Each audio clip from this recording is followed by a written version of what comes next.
स्वामी जी, आपके कोई ऐसे स्कूल हैं जहाँ पे आप लोगों को बुला के उसको ट्रेंड करते हैं? जैसे आपने स्टार्टिंग में बताया कि जीवन का उद्देश्य हम उसको बताते हैं, या कुछ ऐसी व्यवस्था जहाँ पे बच्चों को आप ट्रेंड करते हैं, अपनी वैदिक सभ्यता देते हैं, ऐसा कुछ है आपके पास? बहुत सारे ऐसे कोर्सेज चलते हैं जहाँ पे जीवन के बारे में बताया जाता है। हमारे जितने स्कूल और कॉलेजेज आपके सरकार द्वारा चलाए जाते हैं, उस सब सारे स्कूल कॉलेज में आपको बताया जाता है कि how to make a living, है ना, but how to make a life वो हम बताते हैं। कैसे जीवन यापन के लिए धन कमाना है ये आपके स्कूल कॉलेजेस में सिखाया जाता है। लेकिन धन कमाने से खुशी नहीं मिलती। कितने लोग हैं जिनके पास इतने पैसे हैं लेकिन उनको खुशी नहीं है उनके जीवन में। बड़े बड़े लोग IAS ऑफिसर्स बड़े सुसाइड करते हैं। अभी आप देखो कितने, हर रोज कोई ना कोई सुसाइड करता है, न्यूज में आप पढ़ सकते हैं। क्यों? क्योंकि खुशी नहीं है। पैसा है, बहुत पढ़ाई किया है, पद प्रतिष्ठा है, सम्मान है, ऐश्वर्य, लेकिन खुशी नहीं है कि नहीं? तो खुशी का विज्ञान इसके लिए बनाया गया है इस्कॉन। आपसे बात करके मैं भी थोड़ा आप देखो, हमारे हर रविवार को क्लासेज होती है, केवल बच्चों के लिए नहीं, बड़ों के लिए भी। हमारा गुरुकुल है वृंदावन में गुरुकुल है जहाँ पे बच्चों को शिक्षा दिया जाता है। आप बच्चे को भेज सकते हैं, वहाँ पे शिक्षा मिलेगी। और बाकी बच्चों के लिए, यूथ के लिए, कांग्रेगेशन, गृहस्थ फैमिली के लिए, सबके लिए एजुकेशनल कोर्सेज होते हैं। इस्कॉन के टेम्पल, ये मंदिर, ये लोग बोलते हैं इतना बड़ा मंदिर बनाने की क्या जरूरत है, ये तो बहुत छोटा मंदिर है। आप IIT के कैंपस में जाइए, कितना बड़ा कैंपस है, कई 100 करोड़ एकड़ में कैंपस फैला हुआ है IIT का। वहाँ पे सिखाया जाता है न्यूक्लियस, एटम, मॉलिक्यूल के बारे में, खुशी के बारे में नहीं सिखाया जाता। यहाँ पे भी 100-200 करोड़ में कैंपस होना चाहिए था इस्कॉन का। अभी बहुत कम दिया है जगह आप लोगों ने। आप लोगों ने जितना जगह दिया उतने में हम मैनेज करें। देखिए कितनी भीड़ है, देखिए लोग खड़े हैं उधर। ये फेल्यूर है सरकार का कि हमको बड़ा जमीन नहीं देती है ना। तो स्पिरिचुअल एजुकेशन बहुत ज़रूरी है। तो हमारे जितने स्कूल इस्कॉन के टेम्पल से, ये सब क्या है? स्पिरिचुअल कॉलेजेज हैं, यूनिवर्सिटीज हैं। यहाँ पे एजुकेशन, अभी भी एजुकेशन दिया जा रहा है इंटरटेनमेंट के साथ। आपसे बात करके मुझे काफ़ी इंस्पिरेशन मिल रहा है। तो मैं एक चीज़ लेकिन डर रहा हूँ। आपने मुझे बताया कि आपको आना पड़ेगा। आपकी संस्था में जुड़ने के बाद ऐसा देखा जाता है कि बेचारा कुछ खा भी नहीं सकता कहीं भी। आप लोग खाने पीने बहुत ज़्यादा रिस्ट्रिक्शन लगाते हैं, ना वो चाय पी सकता है, ना कॉफ़ी पी सकता है। इसमें क्या बुराई है? कभी पार्टी में चला गया, थोड़ा सा हो गया, क्या बुराई है इसमें? तो आप लोग इतने खाने पी पे, प्याज लहसुन दवाई है, उसको भी आप मना करते हैं। आपके समाज की यही सबसे बड़ी समस्या है। आप जैसे लोग, यही सबसे बड़ी समस्या है। आप कंफ्यूज व्यक्ति हो, टोटली कंफ्यूज व्यक्ति हो आप लोग। आपको क्लियर ही नहीं है कि क्या करना चाहिए और क्या नहीं करना चाहिए, हैं? आप बोलते हो दूध में थोड़ा सा तो जहर मिला दीजिए, क्या दिक्कत है, 1 बूंद बस, 1 बूंद, केवल 1 बूंद डाल दीजिए जहर। आपको क्या लगता है? ये जहर तो नहीं है, ये जहर इससे ज्यादा खतरनाक है। अगर आप जहर पियोगे तो एक बार मरोगे। अगर आप गलत चीज खाओगे तो बार बार मरना पड़ेगा। उसके बाद तो एंजॉय करते हैं ना, दुनिया का पता नहीं रहता, बिंदास लाइफ रहता है। उसके बाद फिर बिंदास लाइफ हो रहा है, इसीलिए तो 10 लाख लोग सुसाइड कर रहे हैं। किसको उल्लू बना रहे हैं आप? पब्लिक को बना सकते हैं, हमें नहीं। आपका बिंदास लाइफ सारे संसार में रोज न्यूज चैनल पे दिखता है कि आप कितने बिंदास हैं।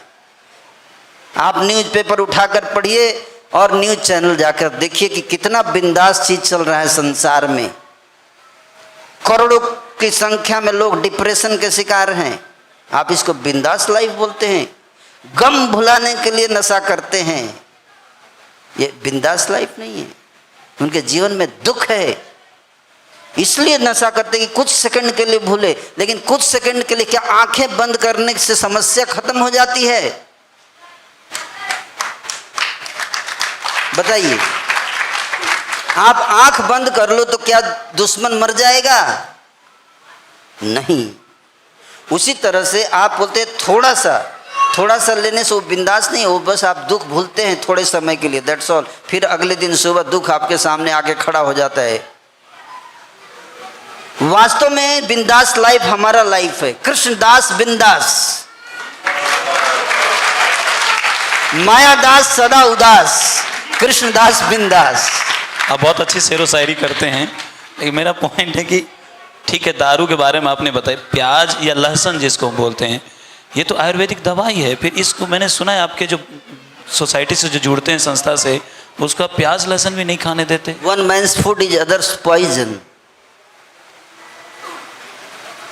आपको रोग होगा उसके बाद तो दवाई लेंगे ना, रोग ही नहीं होगा आपको, फिर दवाई की बात कहाँ से आती है? तो मीन्स आपके संस्था में जो जुड़े हैं वो बीमार पहले नहीं आप होते? गलत चीज खाओ, फिर रोग बुलाओ, फिर दवाई खाओ। तो आपके संस्था में लोग बीमार नहीं होते? कोई बीमार नहीं होगा अगर संस्था के नियमों का पालन करेगा। हॉस्पिटल नहीं जाते आप? भाई मैं ये कहाँ कह रहा हूँ, मैं बोला कि अगर कोई सारे लोग नियमों का पालन करेंगे तो बीमार होने से क्या होता है? आप क्या प्याज लहसुन खाने के बाद कोई बीमार नहीं होता? तो फिर बेनिफिट क्या है? आप क्या गारंटी हो कि जो प्याज लहसुन खाएगा बीमार नहीं होगा? आप गारंटी दे सकते हो? तो आप कैसे गारंटी देंगे कि प्याज लहसुन नहीं खाने से बीमार नहीं होंगे? वो बीमार आप तो तब भी पहले हो रहे बोले, मैं नहीं बोला। आप ही मैं बोले तो हमारे ये बीमार बोल रहा नहीं हूँ कि प्याज लहसुन खाना कोई जरूरी नहीं है। मैं देखो बचपन से आज तक प्याज लहसुन नहीं खाया, मैं आपको बीमार लग रहा हूँ? ये आपके दिमाग में किसी ने कूड़ा भर दिया है कि प्याज लहसुन नहीं खाने से व्यक्ति बीमार हो जाता है। प्याज लहसुन के बिना व्यक्ति ज़्यादा स्वस्थ रहेगा। आप हमारे गोविंदा रेस्टोरेंट में जाके खाइए कभी बिना प्याज लहसुन के। लोग दूर दूर से आते हैं इस्कॉन का खिचड़ी खाने के लिए। आप जानते हैं इस्कॉन का खिचड़ी इतना फेमस है बिना प्याज लहसुन वाला। एक बार जो इस्कॉन का खिचड़ी खा लेता है बार बार आता है खाने के लिए। हाँ, मैं भी आया था कई बार खिचड़ी खाने के लिए। कोई भी खाएगा तो आएगा फिर दोबारा। आप सब जानते हैं, फिर भी आप लोग समझते नहीं हैं। प्याज लहसुन में कोई सुख नहीं है। सुख वास्तव में है किसमें? वैदिक धर्म का पालन करने में। राजसिक फूड है प्याज लहसुन। इससे आपके अंदर जो है वो तमोगुण बढ़ता है, तमोगुण की प्रधानता बढ़ती है। इसलिए जो आध्यात्मिक साधना करना चाहते हैं, जो योग करना चाहते हैं, ध्यान लगाना चाहते हैं, उनके लिए प्याज लहसुन नहीं लेना। बाकी ये नहीं कि प्याज लहसुन लेने से शरीर में कोई समस्या हो जाती है, लेकिन चेतना में प्रॉब्लम आती है। चेतना का विज्ञान आपको पढ़ना पड़ेगा अगर इसको समझना है तो। और उसके लिए आपकी संस्था में आना पड़ेगा। हमारी संस्था में भगवद गीता उठा के पढ़िए ना, भगवद गीता पढ़िए, आचार्यों की किताब पढ़िए। संस्था की बात नहीं कर रहा हूँ, जो आचार्यों ने जो ज्ञान दिया है उस ज्ञान को पढ़िए। अच्छा स्वामी जी, एक आखिरी प्रश्न, क्योंकि हमारे शो का समय समाप्त होने जा रहा है। कोई भी नया व्यक्ति, मान लीजिए मैं हूँ, मैं भी आपकी बातें से बहुत प्रभावित हुआ, आपके तेज से थोड़ा कुछ मुझे भी इफेक्ट पड़ रहा है, ऐसा लग रहा है, या आपके संग का असर आ रहा होगा। तो आपकी संस्था से जुड़ने के लिए क्या बेसिक चीज़ चाहिए जिससे जो होगा तो वो जुड़ सकता है? यदि मान लीजिए मैं जुड़ना चाहता हूँ आपकी संस्था से, मैं आके मिलना चाहता हूँ आप लोगों से, तो मुझे क्या मेरे पास वो चीज़ होनी चाहिए? बेसिक क्वालिफिकेशन कुछ है ऐसा? बेसिक क्वालिफिकेशन ये है कि सबसे पहले आपको समझना पड़ेगा कि आप मूर्ख नंबर 1 हैं। आप बहुत डायरेक्ट बात जब कर रहे तक हैं। मूर्ख नंबर 1 आप नहीं मानोगे, जब तक आप अपने को रोगी नहीं मानोगे, डॉक्टर के पास जाओगे क्यों? जब तक स्टूडेंट सोचेगा कि मैं सब जानता हूं, मेरे की लाइफ में कोई दिक्कत नहीं, तो स्कूल क्यों जाएगा, कॉलेज क्यों जाएगा?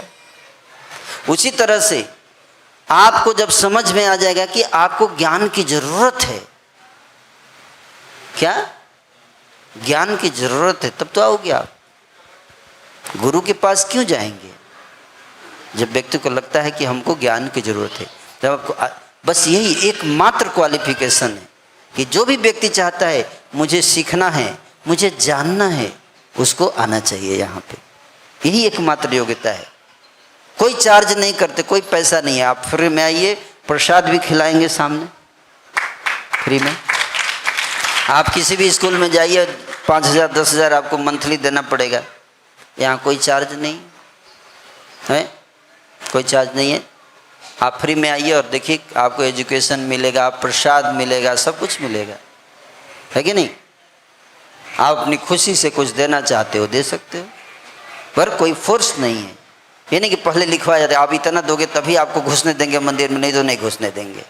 इतना पैसा दोगे तभी क्लास में बैठने देंगे, नहीं बैठने देंगे, हैं।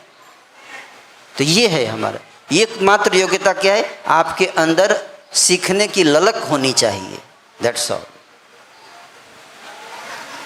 बहुत बहुत धन्यवाद स्वामी जी, आपके साथ बात करके बहुत अच्छा लगा और मेरे भी कई सारे डाउट्स क्लियर हुए।